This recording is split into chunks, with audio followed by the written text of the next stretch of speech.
This podcast frequently contains graphic depictions and other topics or material that may be considered sensitive for some listeners.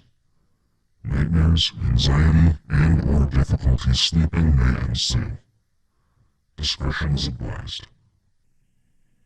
You're listening to The Storage Papers.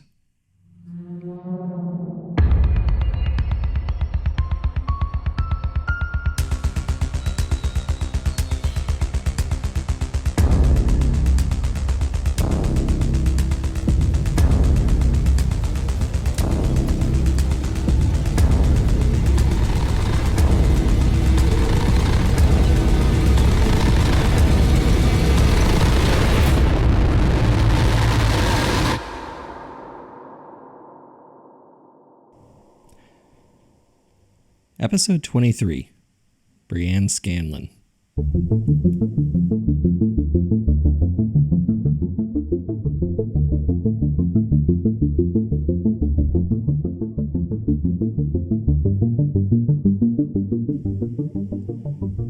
In today's episode, I'll be reviewing some of Ron Hammond's notes from a client meeting with Brianne Scanlon.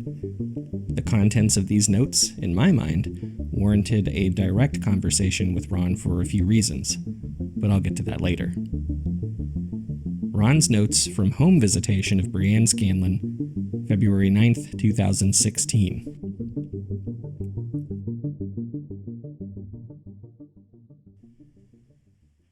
Brianne Scanlon called me yesterday night, asking to speak with me first thing in the morning. She didn't want to come into the office and said it was easier to show me what she needed to show me from her own home. She sounded exhausted. I arrived at her apartment near Balboa Park around 8 a.m. in the morning, and I brought her a coffee. Black, no cream, no sugar. I'd noticed how she took her coffee in a couple of earlier meetings. In fact, I couldn't recall ever seeing her without some kind of caffeinated beverage in hand in any of the interactions I've had with her. It must be a nurse thing. When I rang the doorbell, I couldn't hear any signs of movement indicating she was even home. So I rang a second time and followed it up with a few loud knocks. It startled me when I heard the deadbolt being unlocked because I hadn't heard any footsteps approaching the door, and when she opened it, I was almost unsettled at her appearance. I've seen her without makeup before, and she's the type that's really pretty no matter how much effort she puts into herself to look presentable. But today was different. As the door cracked open, the first thing I noticed were her eyes. They were squinted so much that they were nearly closed, hiding from the light of the open doorway and straining to make contact with my own eyes. I asked if she was okay, and she sounded groggy in her response, saying, yeah, sure. She sounded kind of confused. Perhaps I did wake her up. As the door swung open, I got a sense of her skin tone, which looked different as well. Normally she looked somewhat tanned with an olive complexion. Today she looked extremely pale, almost to the point of having a grayish hue.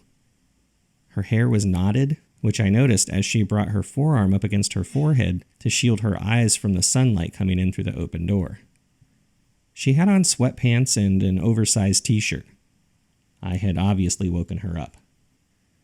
I wondered if she forgot about our phone call last night. I came through the doorway and closed it behind me quickly to stop letting bright light inside, and it took me a few moments to allow my eyes to adjust to the dark. I held out a tall cup of coffee that I brought her, and she did a little widening of the eyes that told me she was thankful, though she didn't verbally express it. As she took her first couple of sips of coffee, I began to gaze around the room, which was also in disarray. Fast food wrappers and pizza boxes were spread out all over the coffee table and on the floor. Blankets were on the couch, and dirty dishes overflowed in the kitchen sink. On the counter next to the sink, there were a few empty wine bottles, and there was an odor of something rotten coming from the kitchen, most likely the garbage disposal. She told me the living room was a mess and invited me to sit down at her small dining room table in the kitchen. When I asked her if she was okay, she said, "Absolutely fucking not," in somewhat of a slurred manner. Was she drunk? Then she put her face in her hands and began crying.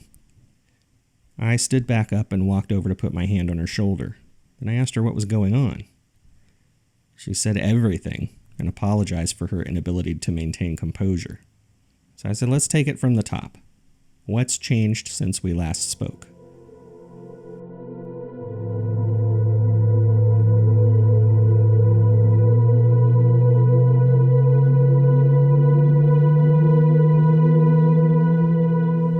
Brianne proceeded to tell me about some of the things she'd been experiencing over the past few weeks. She was in trouble at work over missing shifts that she couldn't even remember if she called out for. She claimed she was missing time, that there were multiple occurrences of hours and sometimes even days that she couldn't recall from her memory. Last night, when she called me to set up the meeting, she claimed that she didn't even know where she was for the last 2 days, and that the duration of these events was getting longer. She also claimed that she was having what she initially thought were dreams, though now she believes them to be real experiences, and these things have been happening to her for nearly a year, even up to the moment when I first met her, though she only recently realized this.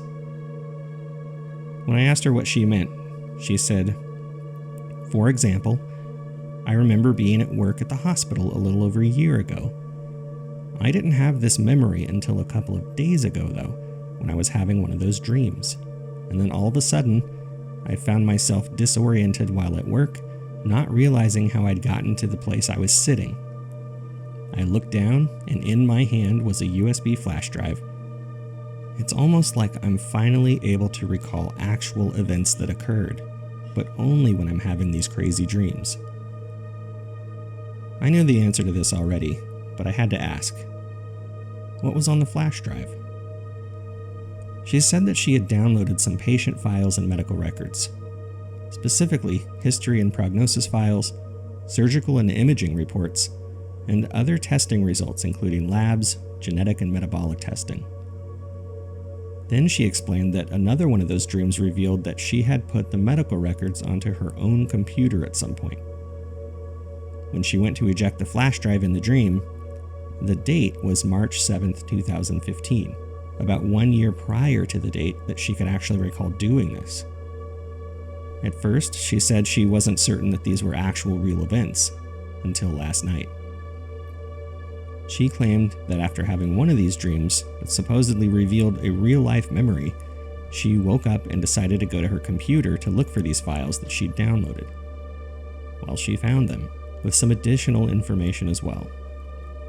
While her new memory, or so we'll refer to it as, revealed the medical documents she previously discussed, there were additional files, including some video footage of a hotel parking lot and a strange person behaving oddly.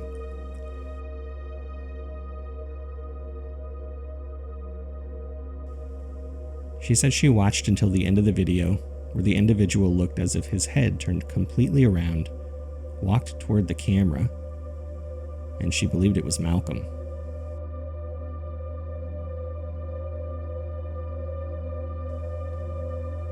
For some reason, whether it was the emotional tension of the moment or the stress, she recalled packaging and shipping the flash drive to her brother Ben.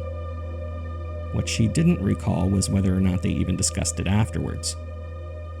My hunch was that she didn't provide a return address, and that Ben Scanlon probably recognized the person, but didn't want to admit that he knew him for some reason. Brianne then continued to describe some other things in her dreams.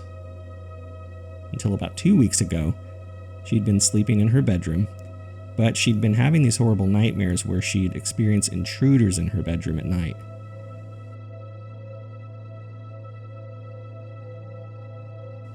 She described waking up startled, but unable to move, and being surrounded by shadowy beings. At first, they'd just stand there and stare at her. As she would attempt to move, and come to the realization that she wasn't able to, that's when they would begin to smile.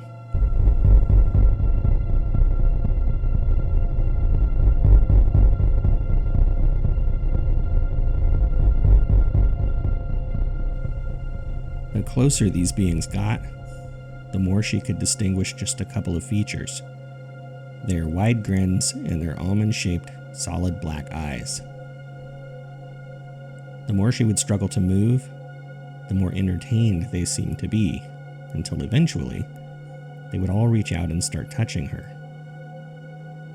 Their hands would run all over every inch of her body, grabbing and squeezing every inch of skin, including in many inappropriate places. It was painful, she said, humiliating and violating, and it would fill me with shame because they all seemed to be enjoying themselves, and I was somehow letting it happen. She wasn't sure how long this would occur for because it seemed like time would slip away. Eventually, she would try to distract her mind from the whole thing and think of something else as it was all going on. And that's when she would notice a very different sensation, almost as if their hands became ghost-like. She said they would pass through her skin and the pain would temporarily subside. She said I could see their hands permeating through my body as I looked at their faces. The smiles would be gone. There was a frantic, almost worried look on their faces now, like they were searching for something that they just couldn't find. They were angry, and they became violent. They were all trying to push one another aside for a chance to reach through my body and feel around for whatever it was they were looking for or trying to grasp. And as I slowly began to regain my ability to move again, I would see a strobe of light flash. Always 3 flashes. Then screams of agony while they scurried away.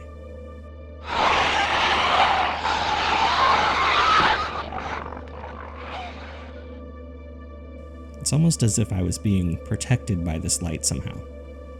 She said these dreams were recurring, and then she walked me into her bedroom. On the walls, I could see outlines of humanoid-looking shapes.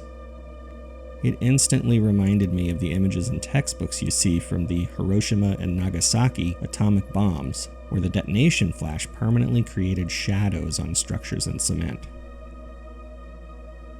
There were several shadows, each of them with a distinguishable shape, and it appeared as if they had been created multiple times over. Brianne pointed to the walls and said, "Here's some physical evidence for you." Then she pulled up her shirt to reveal her stomach, which was covered in bruises.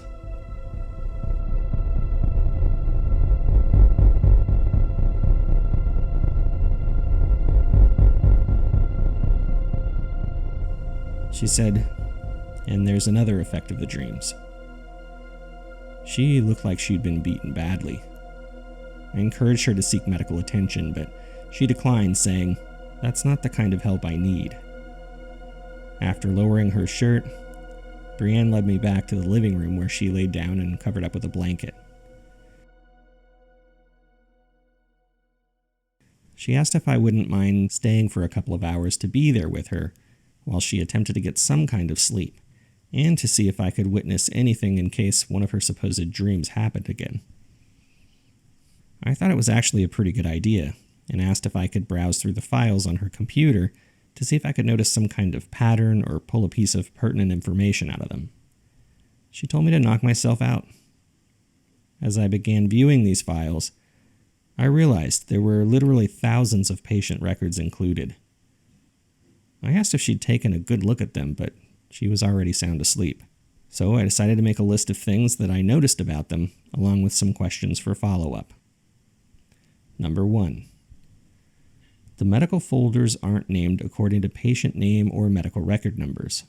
Instead, they seem to be some kind of letter-number combination, but all begin with the letter H so far. How are they organized? Number 2. There are symbols associated with each of the folders. At first glance, I have seen several, including some that are either duplicated or have more than one symbol that can be cross-referenced between multiple files. Number 3. Can these files be indexed by patient name, date of birth, etc.? Look into creating a database, as well as the amount of time it would take and cost considering outsourcing. Number 4. Cross-reference cases with my own files. There may be nothing there, but I have a hunch. Number 5. Follow up on the homicide that occurred at the hotel where the attached video took place. Who was the victim? Still unidentified? Obtain autopsy report. Number 6. Check formatting of file storage. There are more folders within each of the primary folders, but a few of them have extra folders that don't appear to have medical records in them, but do pertain seemingly non-medically related information. Is this a consistent pattern?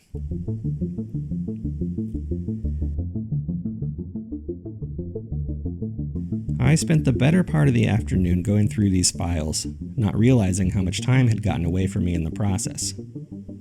Brianne seemed to sleep soundly the entire time, despite the frantic clacking of keys and clicking of the mouse I was doing. I did note one additional item that I'd like to follow up on, though I'm not quite sure how yet.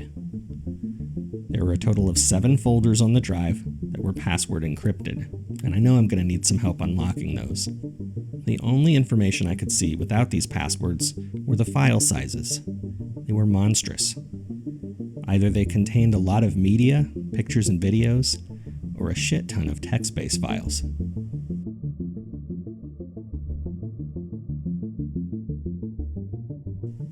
When Brianne woke up, it was early evening.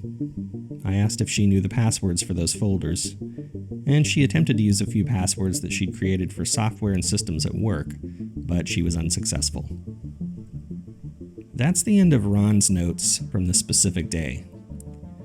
Here on the Storage Papers podcast, I've only shared a small percentage of the files in my possession publicly compared to those I've read, and those I've read are but a fraction of a percent of the total number of files.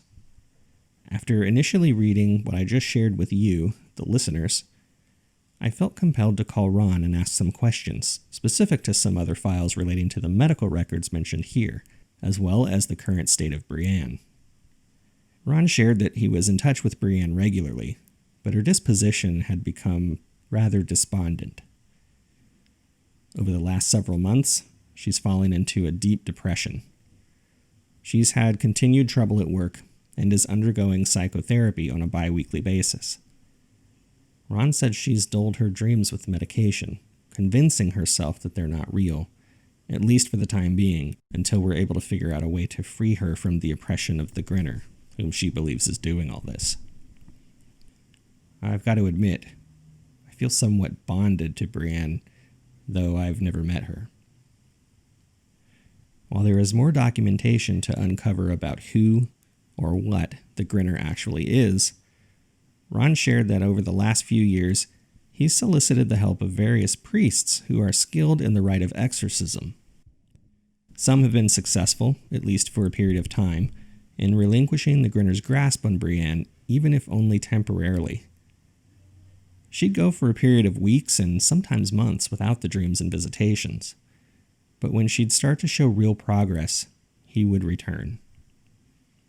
Every time she experiences this cycle, the fight in her leaves a little bit, and Ron clearly expresses that he fears she will not be able to fight much longer without a permanent solution. He believes he has one, and plans to fill me in very soon. With Ron's permission, I've expressed interest in adding my own notes to these files after conducting some of my own additional research.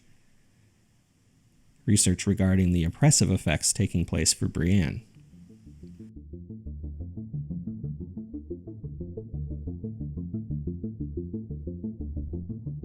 I did some of my own reading and research into the demon we refer to as the Grinner. I still won't share his name, especially now after what I've learned, though it's documented multiple times within the papers. I connected with a friend of mine who I've worked with on a couple occasions doing paranormal investigations. My friend, who has asked to remain anonymous to protect his privacy, is a theologian and demonologist. When I presented the demon's name to him, he asked me to give him a week or two to visit the archives and present what he found. I guess I was a little surprised that he hadn't heard the name before. About 10 days after that, he asked me to meet him at a cemetery about an hour outside of the city. I thought this was odd, but he explained that there was a reason for it, in addition to it being on holy ground. He also admitted to listening to the Storage Papers podcast to get some context regarding my reason for looking into this. I suppose additional listeners never hurts. He was able to reference 2 aliases for the name of the demon possessing Malcolm Foy. He explained that this particular demon was not a low-level demon, but a higher-ranking one in high favor with Lucifer himself. The Grinner, in the spiritual realm, commands 30 legions of demons and has been promoted to the rank of High President in Hell. He is also very old, being one of the original angels cast out of heaven when Lucifer fell. You see, most average run-of-the-mill demonic entities simply run around looking for opportunity and pouncing on the weak. These older ones are more reserved, making calculated moves. They have the power to influence masses. They are eloquent and often charismatic, and they show patience and restraint when needed in order to set the stage for longer-term plans. A human lifespan is a blink of the eye for them to wait for conditions to be right in order to accomplish a goal. My theologian friend took a little bit of extra effort that I hadn't counted on, though. He shared information as we walked through the cemetery until we stopped. He noted something very different with the reported behavior of the Grinner compared to the literature he'd referenced. According to current knowledge, he has grown in power to influence multiple people, and to come and go as he pleases, and only seems slightly inconvenienced by the rite of exorcism performed in his victims. There's a missing piece to this puzzle, he said. He's gone millennia without these abilities, and then suddenly he's grown in power? It just didn't add up until I started digging around for information on the Scanlons. He stopped speaking for a second, turned and looked at the gravestone next to us. Then he continued, saying, "There's information I'm not able to share with you here and now due to the oath I took to gain my current position. But the information is there for you to discover if you follow the right leads. The Scanlons are holding back information from you and your friend Ron.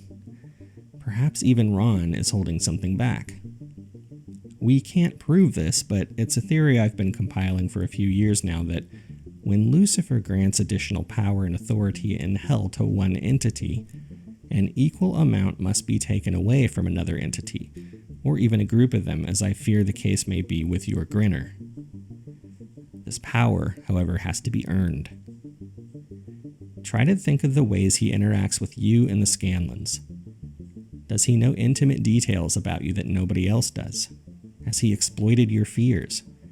Is he capable of possessing multiple people at the same time? It might help you to keep a journal of your experiences, as well as everyone else's."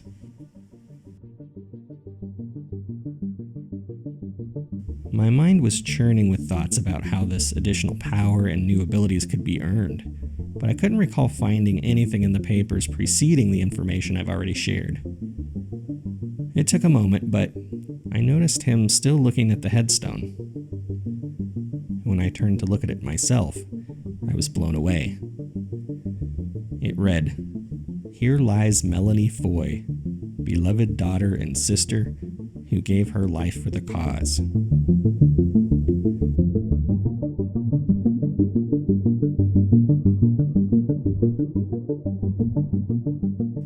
I must have worn an expression of perplexion on my face because my friend then encouraged me to look into the people, meaning the Scanlons, and now assumably the Foys, and then the spiritual side of things will make more sense.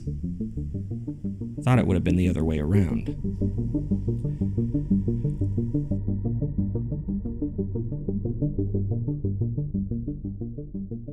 After sharing my own insights and some of this research with Ron, I believe I must have somehow earned an element of his trust.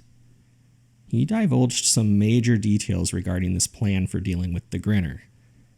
He believed that in addition to the power the clergy could bring to the battle, he would also need to recruit the help of a more supernatural nature. If you recall, he'd been seeking out Lucas Stone for some time and finally managed to connect with him and with Preston Nicholson.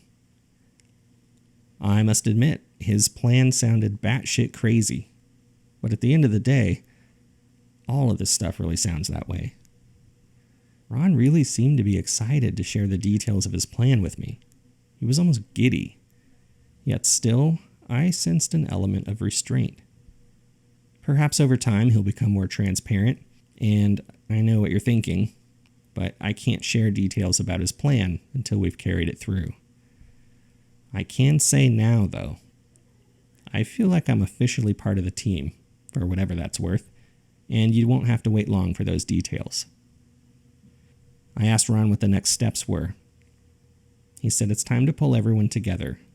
We need to lay out and rehearse our plan and find a way to lure the grinner out. Thankfully, he said, that won't be the difficult part, thanks to you.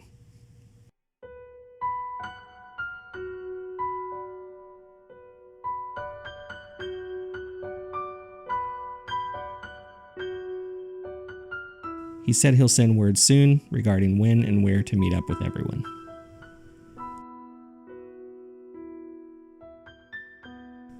Thank you for listening to The Storage Papers.